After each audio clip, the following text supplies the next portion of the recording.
ఈరోజు ఒక చిట్కా తెలుసుకున్నాం, అనుభవాలు అయిపోయినాయి. సో ఈరోజు చిట్కా వచ్చేసి విశ్రాంతి. విశ్రాంతి అంటే మనం రోజు విశ్రాంతి తీసుకుంటూనే ఉంటాం, అది విశ్రాంతి కాదు. ఈ విశ్రాంతి వెనుకున్న సైన్స్ని మనం తెలుసుకుందాం. రెడీయా? రెడీయేనా? Ready sir. Oh, thank you. Ready sir. So చూడండి సార్, ఫ్రెండ్స్, రెడీ సార్. చాలు చాలు. సో విశ్రాంతి అంటే ఫస్ట్ జనరల్గా మనం ఇంట్లో ఆహారం తినేటప్పుడు కూర్చునే విధానమే చాలా రాంగ్ అండి. ఈరోజు డైజెషన్ ప్రాబ్లమ్స్ కానీ ఇవన్నీ వస్తున్నాయంటే మనం కూర్చునే విధానమే మనకు సరిగ్గా తెలియదు. కానీ వెనకట్లో తెలుసు వాళ్ళకి. మీరు చూడండి, పూర్వపు రోజుల్లో వ్యవసాయం చేసేవాళ్ళు కానీ శారీరకంగా పనులు చేసేవాళ్ళంతా కూడా ఆవు పాలు పితికి చూసారా, పితికేటప్పుడు ఎలా కూర్చుంటారు అలా కూర్చొని భోంచేసేవాళ్ళు. అలా భోంచేయటం వల్ల మనం భోజనం తినంగానే మనకి జఠరాగ్ని కావాలి, ఆ జఠరాగ్ని ఉన్నప్పుడు డైజెషన్ అవుతుంది. ఇప్పుడేమైంది, డైనింగ్ టేబుల్స్ వచ్చినాయి, మంచి డైనింగ్ టేబుల్స్లో కూడా అద్భుతమైన రకరకాలు వచ్చినాయి. అసలు డైనింగ్ టేబుల్ అనేది మన సంప్రదాయం కాదు, అది ఆంగ్లేయుల సంప్రదాయం. ఎందుకు వచ్చిందంటే అది అక్కడ పాశ్చాత్య దేశాల్లో చలి ఎక్కువ. ఆ చలి వల్ల వాళ్ళ కండరాలన్నీ కుంచుకుపోతాయి, కింద కూర్చోలేరు. మన భారతీయ సంస్కృతి కాదు. మన భారతదేశంలో ఉన్న సంస్కృతి ఏంటంటే, మీరు గమనించే ఉంటారు సినిమాల్లో కూడా, మనం ఓల్డ్ మూవీస్ చూస్తూ ఉంటే సుఖాసనం ఇలా కింద కూర్చోవటం, ముందు పీట పెట్టుకొని తింటాం. లేదు, ఇంకా అద్భుతమైన ఆసనం ఏంటంటే ఆవు పాలు పితికేటప్పుడు కూర్చుంటారు కదా, ఆ పొజిషన్లో కూర్చొని తినేవాళ్ళు భోజనం. తద్వారా ఏమైందంటే వాళ్ళకి జీర్ణకోశ వ్యాధులు కానీ జీర్ణ సమస్యలు ఉండేవి కాదు. అందుకని మిమ్మల్ని అందరిని డైనింగ్ టేబుల్ పడేయమని చెప్పను నేను. ఇక్కడ నేను చెప్పేది మీరు ప్రాపర్ వేలో అర్థం చేసుకోండి. ఆ ఆసనంలో కూర్చొని తినాలి. మీరు కుర్చీ ఉందనుకోండి, ఇష్టం లేదు, ఆ కుర్చీలోనే కనీసం అలా కూర్చొని తినండి. కింద కూర్చుంటే ఇంకా మంచిది. మనకి ఏదైతే పాసిబిలిటీ ఉంటుందో దాన్ని ఆచరిస్తూ వెళ్ళటమే. అర్థమైందా? ఇష్టం లేదు, మీ ఇష్టం అది. ఎన్నేం పాటిస్తాంలే, ఉన్న 4 రోజులేగా అద్భుతంగా హ్యాపీగా మంచిగా అన్ని తినేసి చివరిలో బాగా ఇబ్బంది పడిపోదామంటే ఓకే, మీ ఇష్టం అది. సో డెసిషన్ అనేది మీది, చెప్పటం అనేది మా ధర్మం. కాబట్టి ఈ రోజు నుంచి ఆ కూర్చునే విధానం మార్చేద్దాం.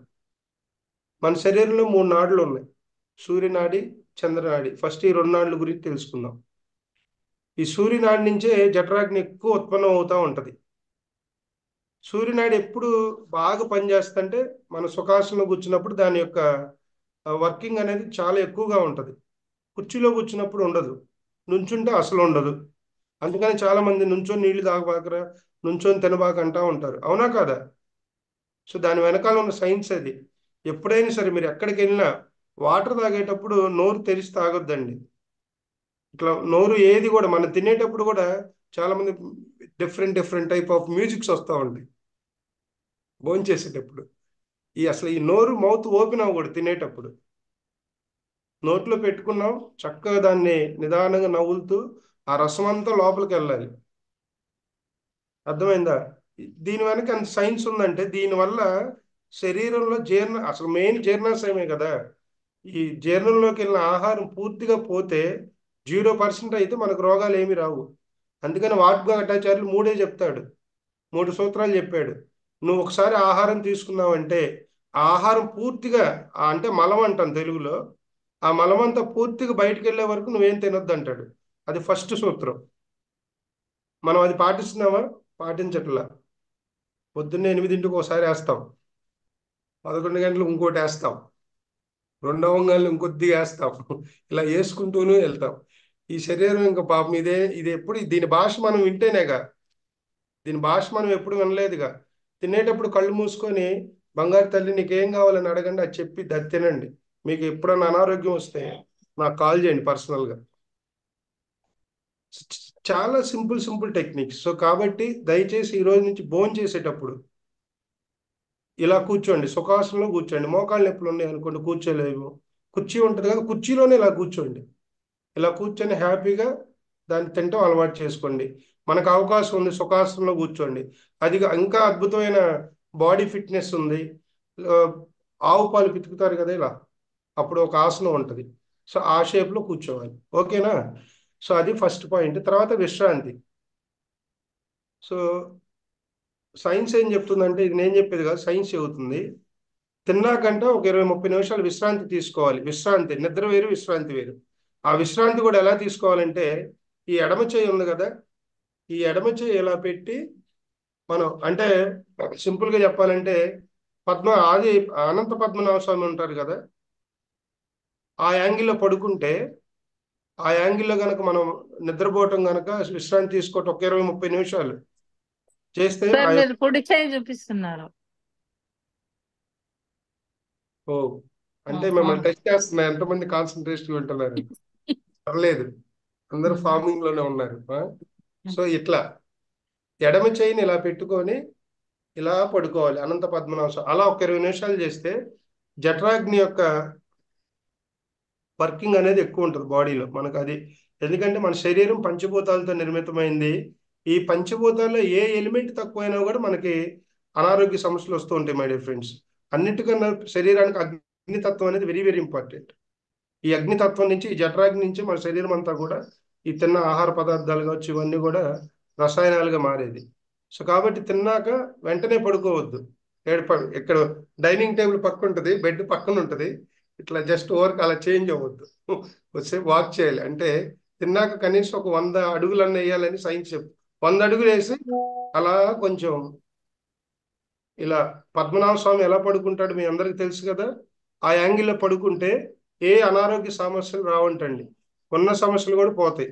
మీరు ప్రాక్టికల్గా చేసి చూడండి. ఓకేనా? సో అది ఈరోజు సంగతి. ఆహార విశ్రాంతి గురించి, మరి ఎలా కూర్చొని తినాలనేది ఈరోజు మరి కొన్ని విషయాలు తెలుసుకుందాం. ఇంకొక 5 మినిట్స్. సో నిన్న కషాయాల గురించి సూర్యనాడి చెప్పారు, ఇంకొకటి చెప్పలేదు. అది రోజుకోటి చెప్పుకుందాంలే, మొన్న ఒక రోజు చేతి మర్చిపోతారు. రెండు చెప్పారు, సూర్యనాడి, చంద్రనాడి. ఈ రెండు ఇంపార్టెంట్. సూర్యనాడి గురించి వాళ్ళు చెప్పుకున్నాం, చంద్రనాడి గురించి రేపు సెషన్ చెప్పుకుందాం. అది కూడా ఎందుకంటే నన్ను ఒక రోజు చెప్పదు, నిన్న అసలు ఎక్కువ అయిపోయింది కోటింగ్. ఎక్కువ ఉండకూడదు, ఎప్పుడు స్పీచ్ అనేది లెస్ గా ఉంటే మెమరీలో స్టోర్ అవుతుంది. సో ఇంకోటి కషాయాలు, నిన్న కషాయాల గురించి తెలుసుకున్నాం. రకరకాల కషాయాలు, రకరకాల ఆకులు తెలుసుకున్నాం. ఇప్పుడు మనల్ని అందరిని వేధిస్తున్న అతి ముఖ్యమైన మన బెస్ట్ ఫ్రెండ్ షుగర్. షుగర్ లేనో లేదు, షుగర్ ఇంట్లో ఉంటుంది, ఒంట్లో ఉంది. ఉందా లేదా? 80% ఆఫ్ ఇండియన్స్ అంతా కూడా వెనక అసలు లేదు ఇది షుగర్ అనేది. పాశ్చాత్య దేశాల్లో కన్నా మన భారతదేశంలో ఇప్పుడు విపరీతం అయిపోయింది. దానికి అతి ముఖ్యమైన కారణం వైట్ టెన్షన్స్ అనేది ఒకటైతే, ఆ టెన్షన్ ద్వారా వచ్చే షుగర్ అయితే దాన్ని మనం ఇంకా ఎక్కువ చేసుకోవటానికి ఈ వైట్ అంటే షుగర్ కావచ్చు, వైట్ రైస్ కావచ్చు, ఇవన్నీ ఇడ్లీ కావచ్చు, ఇవన్నీ తిని పెంచుకుంటున్నాం. సో కాబట్టి ఈరోజు మనం సిరిధాన్యాల్లో ఏ సిరిధాన్యం తింటే ఈ డయాబెటిక్ అనేది కంట్రోల్ అవుతుంది, ఎలా కషాయాల్లో ఏది తాగితే ఎలా అవుతుంది అనేది తెలుసుకుందాం. అందరూ దయచేసి మీ స్వహస్తాలతో మీ అద్భుతమైన పెన్నును పట్టుకోండి. అందరూ ఉన్నారా?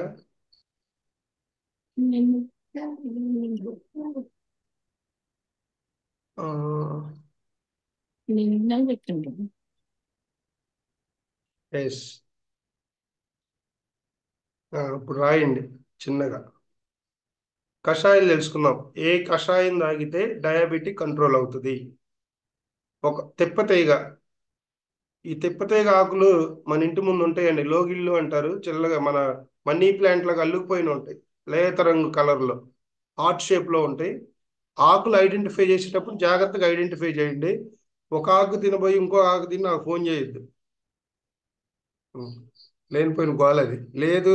అంత క్లారిటీ లేదు. చక్కగా ఆయుర్వేద షాప్కి వెళ్ళి తిప్పతీగ పౌడర్ బైద్యనాథ్లో దొరికిద్ది. అద్భుతం, ఎంత అద్భుతం అంటే అంత అద్భుతం. ఆ కషాయం ఒక వారం పాటు తాగాలి. డయాబెటిక్ కంట్రోల్ అవ్వటానికి మన నిత్య జీవితంలో పాటించాల్సిన విషయాలు, ధ్యానంతో పాటు తిప్పతీగ ఒక వారం పాటు మనం తాగుతూ ఉండాలి. కషాయం ఒక 2-3 తిప్పతీగలు తీసుకొని చక్కగా వాటి నీటితో శుభ్రం చేసి ఒక చిన్న బాయిల్, ఒక 1/2 లీటర్ వాటర్ తీసుకొని ఆ మొదల్లో ఇవి ఉంటాయి అవి తుంచేసి దానిలో వేసి కషాయం అవుతుంది. ఆ కషాయాన్ని మనం తాగాలి ఒక వారం పాటు. తర్వాత రెండో వారం మెంతులు. మెంతుల్లో ఇన్సులిన్, ఇప్పుడు షుగర్ వాళ్ళకి ఇన్సులిన్ ఎక్కువ ప్రొడ్యూస్ అవుతూ ఉంటుంది, దానివల్ల షుగర్ లెవెల్స్ పెరుగుతూ ఉంటాయి. ఈ మెంతులు రోజు నైట్ కొద్దిగా ఒక చిన్న స్పూన్ మెంతులు నానబెట్టుకోండి ఒక గ్లాసులో. నైట్ అంతా నానతాయి. పొద్దున్నే బ్రష్ చేసి ఒక 2 గ్లాసులు ల్యూక్ వామ్ వాటర్ తాగినాక ఈ మెంతులు వాటర్ తాగండి. ఏ ఇన్సులిన్ అవసరం. మెంతుల్లో యాంటీబయాటిక్, వైరల్ ఇన్ఫెక్షన్స్ని ఇది మన కరోనాలో పెద్ద ప్రోటోకాల్ మెంతులు. కరోనా టైంలో మెంతులు అనేది పెద్ద ప్రోటోకాల్. అదొకటి, నువ్వులు ఒకటి. సో మెంతులు ఆ పొద్దున్న వాటర్ తాగటం వల్ల మన షుగర్ లెవెల్స్ తగ్గిపోతాయి. ఎక్కువ చేయొద్దు, లిమిటెడ్గా. మెంతులు అనేది ఇంకోటి కూడా, వెయిట్ లాస్ కూడా అవుతారండి. ఎందుకంటే మెంతులు బాడీకి హీటు, దానివల్ల కొవ్వు కూడా కరిగిపోద్ది. సో డైలీ లిమిటెడ్గా తీసుకోండి, ఓకేనా? మరి నేను చెప్పానని 4 పూటలు మెంతులు నానేసుకొని తినేసిన మళ్ళీ నాకు ఫోన్ చేయొద్దు.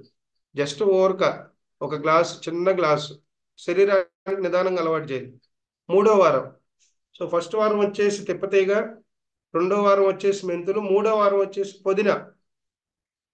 పుదీనా కషాయం. పుదీనాకు ఉంటుంది కదా, దాన్ని చక్కగా తెచ్చుకొని ఆకులు శుభ్రం క్లీన్ చేసుకొని ఒక ఇన్ని గుప్పెడు ఆకులు వాటర్లో వేసి ఆ కషాయం తాగండి 3వ వారం. 4వ వారం నేరేడు ఆకు. నేరేడు పళ్ళు తెలుసు కదా, తెలుసా నేరేడు పళ్ళు అందరికీ? ఆ నేరేడు ఆకులు కషాయం.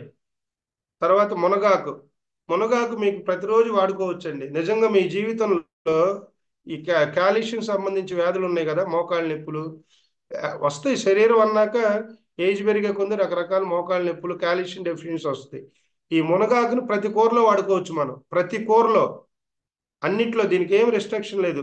మీరు మునగాకు బదులు చింతపండు వాడే బదులు మునగాకును కనుక రసం చేసుకొని ఆ రసాన్ని కనుక ప్రతి కూరలో వేస్తే ఆ పులుపు కూడా వస్తుంది న్యాచురల్గా. సో మునగాకు కషాయం తాగాలి 4వ వారం. సో 5వ వారం దొండకాయ ఉంది కదా, దొండకాయ. ఎక్కువ మీరు ఇళ్లలో తీగ జాతికి సంబంధించిన కూరలు వండుకోవటానికి ఎక్కువ ప్రయత్నం చేయండి. రైస్ ఇంత ఉందనుకోండి, కూర ఇంత తినాలి. అర్థమైందా? మనీ దగ్గర అసలుకి మీకు మనీ ఎక్కువ గుర్తుపెడితే హాస్పిటల్ గుర్తు తెచ్చుకోండి. బిల్లు అదంతా క్రియేట్ చేసుకోండి మైండ్లో. డాక్టర్ వచ్చాడు, బిల్లు రాశాడు, 2 లక్షలు టంగ్ మనీ ఇది ఏడకు వస్తుంది. వద్దొద్దు, బెండకాయలు తిందాం అనిపిస్తుంది. సో కాబట్టి 5వ వారం దొండకాయ కషాయం తాగాలి. సో మళ్ళీ ఒకసారి రిపీట్ చేస్తున్నాను. ఫస్ట్ వారం వచ్చేసి తిప్పతీగ, 2వ వారం వచ్చేసి మెంతులు కషాయం. వారానికి 7 రోజులు ఉంటాయి. సాటర్డే వరకు తాగండి, సండే మీ ఇష్టం, ఎంజాయ్ చేయండి. ఎంజాయ్ చేస్తే ఒక పూట ఎంజాయ్ చేయండి, ఒక పూట కడుపును పస్తులు పెట్టండి, బరీగా తినట్టు. 3వ వారం వచ్చేసి పుదీనా, 4వ వారం వచ్చేసి నేరేడు, మునగాకు. అన్మ్యూట్ చేసుకోండి కాసిం గారు, మీ మైక్ బాగానే పనిచేస్తుందండి, అన్మ్యూట్ చేసుకోండి. 4వ వారం వచ్చేసి నేరేడు, మునగాకు. 5వ వారం వచ్చేసి దొండకాయ. ఓకేనా? అర్థమైంది కదా అందరికీ? ఒకసారి ఇట్లా తలవపండి. Thank you. ఏదో ఒకటి సైన్ చేయండి బాబు, నాకు తెలియాలి కదా. సార్ దొండకాయతో ఏం చేయాలి? దొండకాయని పీసెస్గా కట్ చేసి దాని కషాయం తాగాలి. Okay, thank you sir. Thank you. B12 vitamin కి ఏమన్నా ఉందా? ఎస్, వస్తున్నా అక్కడికే వస్తున్నా. కొంచెం అల్లం ముక్క కూడా వేసుకోవాలి సార్. అల్లం ముక్క ఇవన్నీ మీ ఇష్టం అండి. అల్లం ముక్క వేసుకుంటారా, బెల్లం ముక్క వేసుకుంటారా, అన్ని మీ ఇష్టం. నిమ్మకాయ కలుపుకుంటారా. కషాయం అంటే ప్లెయిన్ గానే తాగాలి. ఇవన్నీ ఏంటంటే అల్లం ముక్కలు, బెల్లం ముక్కలు అవి చేదుగా ఉంటాయి. ఆ ఫ్లేవర్ మార్చుకోవటానికి న్యాచురల్ గా తాగాలి. కషాయం అంటే తాగాలి. అల్లం కషాయం అనేది సపరేట్ అండి. అల్లం సపరేట్, ఓకేనా? దేనిలో మిక్స్ చేయొద్దు. మీరు తాగాలనుకుంటే తాగండి, నాకు నో అబ్జెక్షన్. బట్ కషాయం అంటే దానికి సంబంధించిన దానిలాగే తాగాలి. లేదు మీకు అల్లం తినాలనిపించింది అనుకోండి, తర్వాత మళ్ళీ అల్లం టీలోనో, మీరు టీ తాగుతారు కదా ఎటు, అలా సొంటి అలా తీసుకోండి. నెక్స్ట్ సిరిధాన్యాల్లోకి వెళ్దాం. సిరిధాన్యాలు మొత్తం ఎన్ని రకాలు? సో కొర్రలు వచ్చేసి మనం 2 days తినాలి. సామెలు 2 రోజులు తినాలి.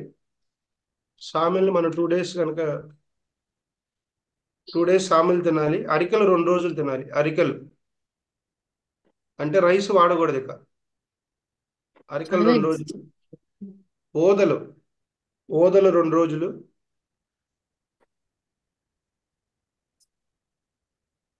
ఎవరన్నా పొరపాటున ఇవన్నీ మీరు డిస్కస్ చేస్తుంటే ఇంట్లో మీ హస్బెండ్ ఎవరన్నా ఎక్కడే ఇన్ని డబ్బులు ఆడి నుంచి వస్తాయి, ఎక్కువ ఖర్చు అవుతుంది, సినిమా చూపిండి.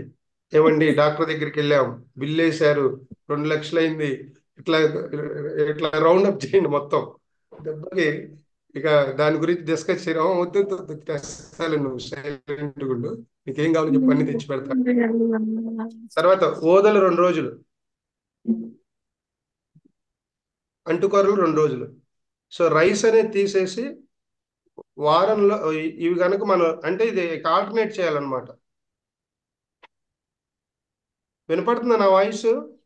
వినిపిస్తుంది సార్. ఓకే. సో ఇవన్నీ కూడా 2 డేస్ తింటూ ఆల్టర్నేట్ గా వెళ్ళాలి. నిన్న ఏమి మనం కషాయాలు కానీ ఈ మిల్లెట్స్ లో వాటి యొక్క ప్రాముఖ్యత తెలుసుకున్నాం. ఈరోజు డయాబెటిక్ పేషెంట్ క్లియర్ గా అర్థం చేసుకోండి. డయాబెటిక్ పేషెంట్స్ డయాబెటిక్ కంట్రోల్ అవ్వాలంటే ఆహార విధానంలో కానీ కషాయం విధానంలో కానీ మనం ఎన్ని రోజులు పాటిస్తే దాని యొక్క ఫలితం ఉంటుంది అనేది మనకి తెలిసిద్ది. మిల్లెట్స్ ఎలా తినాలో చెప్తాను.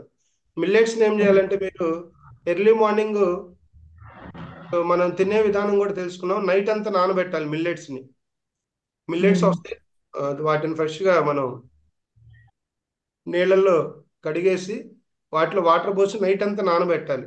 నానబెట్టి ఎర్లీ మార్నింగ్ మనం దాన్ని, ఎందుకంటే మిల్లెట్స్ కొంచెం హార్డ్గా ఉంటాయి, ఉడకటానికి టైం ఎక్కువ పడుతుంది.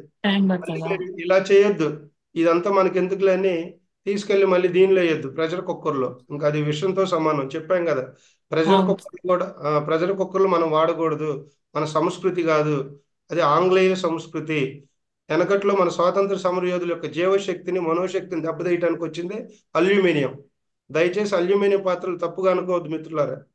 అల్యూమినియం పాత్రలు ఇంట్లో ఉంటే బయట పెట్టేయండి.